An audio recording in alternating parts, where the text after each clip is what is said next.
Hello बच्चों, चलिए प्रश्न को देखते हैं। प्रश्न है हमारे पास, मान निकालिए। सारणिक दे रखी है। सारणिक की प्रथम पंक्ति के अवयव हैं a minus B minus C 2a। द्वितीय पंक्ति के अवयव हैं 2b b minus C minus a 2b। तृतीय पंक्ति के अवयव हैं 2c c minus a minus b। हमें निम्न सारणिक का मान ज्ञात करना है। चलिए सर्वप्रथम हम प्रश्न के लिए मुख्य अवधारणा लिखते हैं। मुख्य अवधारणा में हम किसी सारणिक का प्रसार किस प्रकार ज्ञात किया जाता है उसका अध्ययन करेंगे। उदाहरण के तौर पर मान लीजिए हमारे पास एक सारणिक है जो 3 गुणा 3 कोटि की है, जिसकी प्रथम पंक्ति के अवयव हैं x1 y1 z1। द्वितीय पंक्ति के अवयव हैं x2 y2 z2 एवं तृतीय पंक्ति के अवयव हैं x3 y3 z3। यदि हम निम्न सारणिक का प्रसार प्रथम पंक्ति के सापेक्ष करें तो सारणिक का प्रसार कुछ इस प्रकार लिखा जाएगा। x1 की गुणा में हमारे पास आएगा प्रथम पंक्ति प्रथम स्तंभ के अवयवों को छुपाते हुए जो अवयव बचे वह हैं y2 z2 y3 z3 minus y1 गुणा y1 की गुणा में हमारे पास आएगा प्रथम पंक्ति एवं द्वितीय स्तंभ को छुपाते हुए अवयव जो कि हैं x2 z2 x3 z3 plus z1 गुणा z1 की गुणा में हमारे पास प्रथम पंक्ति और तृतीय स्तंभ के अवयवों को छुपाते हुए जो अन्य अवयव बचे जो कि हैं x2 y2 x3 y3। तो गुणा कुछ इस प्रकार होगी कि y2 की गुणा z3 से माइनस y3 की गुणा z2 से, x2 की गुणा z3 से माइनस x3 की गुणा z2 से, x2 की गुणा y3 से माइनस x3 की गुणा y2 से।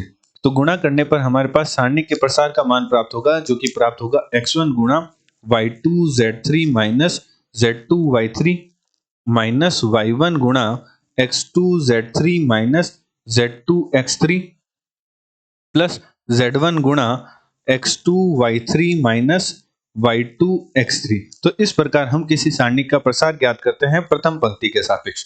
अतः प्रश्नानुसार प्रश्न में हमारे पास सारणिक दे रखी है जिसकी प्रथम पंक्ति के अवयव हमारे पास दे रखे हैं जो कि हमारे पास है a minus B minus C 2a द्वितीय पंक्ति के अवयव हमारे पास है 2b b minus C minus a 2b। तृतीय पंक्ति के अवयव हैं 2c c minus a minus b। हम सारणिक का प्रसार सीधे न कर हम संक्रियाओं की सहायता से अधिक अवयव को शून्य बनाने का प्रयास करते हैं। यदि हम अधिक से अधिक अवयव शून्य बनाएंगे तो जब हम सारणिक का प्रसार करेंगे तो हमें गणना करने में आसानी होगी, इसलिए हम संक्रियाओं की सहायता से अधिक अवयवों को शून्य बनाने का प्रयास करते हैं। तो सर्वप्रथम हम संक्रिया लगाते हैं प्रथम पंक्ति पर प्रथम पंक्ति प्लस द्वितीय पंक्ति प्लस तृतीय पंक्ति कर देते हैं। तो हमारे पास निम्न संक्रिया से, चूंकि हमने प्रथम पंक्ति पर संक्रिया लगाई है, द्वितीय पंक्ति और तृतीय पंक्ति पर कोई संक्रिया नहीं लगाई, तो सर्वप्रथम हम द्वितीय पंक्ति और तृतीय पंक्ति के अवयव लिखते हैं। तो द्वितीय पंक्ति के अवयव हैं 2b b minus C minus a 2b। तृतीय पंक्ति के अवयव हैं 2c c minus a minus b। प्रथम पंक्ति पर हमने संक्रिया लगाई है प्रथम पंक्ति प्लस द्वितीय पंक्ति प्लस तृतीय पंक्ति। तो प्रथम पंक्ति द्वितीय पंक्ति और तृतीय पंक्ति के संगत अवयवों को जोड़ने से हमारे पास प्रथम पंक्ति के अवयव प्राप्त होंगे a plus B plus C a plus B plus C a plus B plus C. जहां से हमें देखने को मिल रहा है कि प्रथम पंक्ति के अवयव में a प्लस बी प्लस सी उभयनिष्ठ आ रहा है, तो इसे हम सारणिक के बाहर निकालेंगे तो हमारे पास बनेगा a प्लस बी प्लस सी बाहर आ जाएगा। तो हमारे पास सारणिक के अंदर बचेगा, सारणिक प्रथम पंक्ति के अवयव हमारे हो जाएंगे 1 1 1। द्वितीय पंक्ति के अवयव हमारे हैं 2b b minus C minus a 2b और तृतीय पंक्ति के अवयव हैं 2c और c minus a minus b।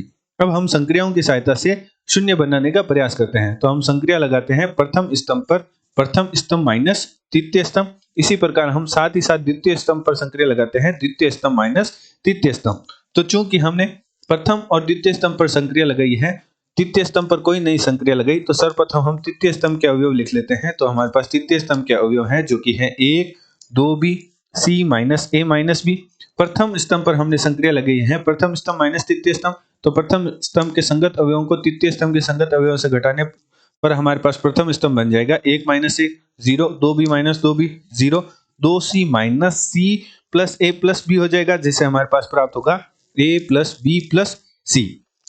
इसी प्रकार जब हम द्वितीय पंक्ति द्वितीय स्तंभ के अवयवों से तृतीय स्तंभ के अवयव घटाएंगे, अर्थात द्वितीय स्तंभ पर हमने संक्रिया लगाई है, द्वितीय स्तंभ माइनस तृतीय स्तंभ, तो संगत अवयवों को घटाने पर हमारे पास द्वितीय स्तंभ के अवयव प्राप्त होंगे। 1 minus 1 0, b minus C minus ए माइनस 2 भी करेंगे तो हमारे पास प्राप्त होगा माइनस ए माइनस बी माइनस सी, जिसे हम कुछ इस प्रकार लिखते हैं माइनस ए प्लस बी प्लस सी।